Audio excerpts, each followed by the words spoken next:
પાટણ ખાતે 3 પરગણા બ્રહ્મ સમાજ દ્વારા સામાજિક કુરિવાજો દૂર કરવા અને આર્થિક સ્થિતિ સુધારવા માટે નવા નીતિ નિયમો ઘડવામાં આવ્યા છે.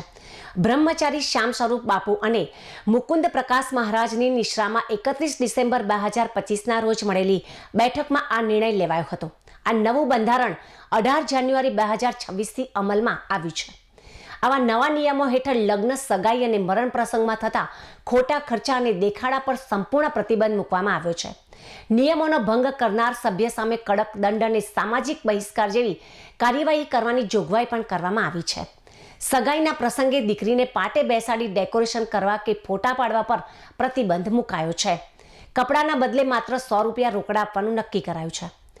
લગ્ન પ્રસંગમાં પ્રી વેડિંગ શૂટ, હલ્દી કે મહેંદી જેવા ખર્ચાળ પ્રસંગો બંધ કરી જૂની પદ્ધતિ મુજબ પીઠી છોડવાનો રિવાજ રાખવામાં જણાવાયું છે.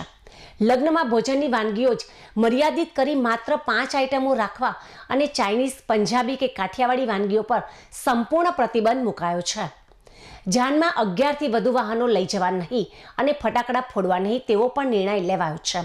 કરિયાવરમાં સોફા સેટ, ટીવી કે ફ્રીજ જેવી વસ્તુઓ આપવાને બદલે શક્તિ મુજબ રોકડ રકમ આપવાની જોગવાઈ કરાઈ છે.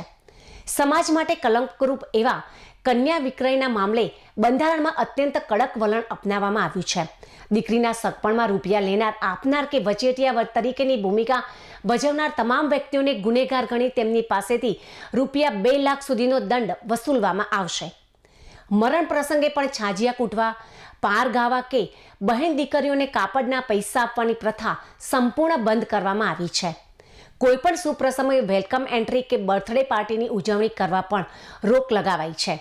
આ નિયમોનું પાલન ગામડા અને શહેરમાં વસતા તમામ પરિવારો માટે બંધન કરતા રહેશે અને તેનું ઉલ્લંઘન કરનાર સામે જે તે પરગણા દ્વારા શિક્ષાત્મક પગલાં પણ ભરાશે.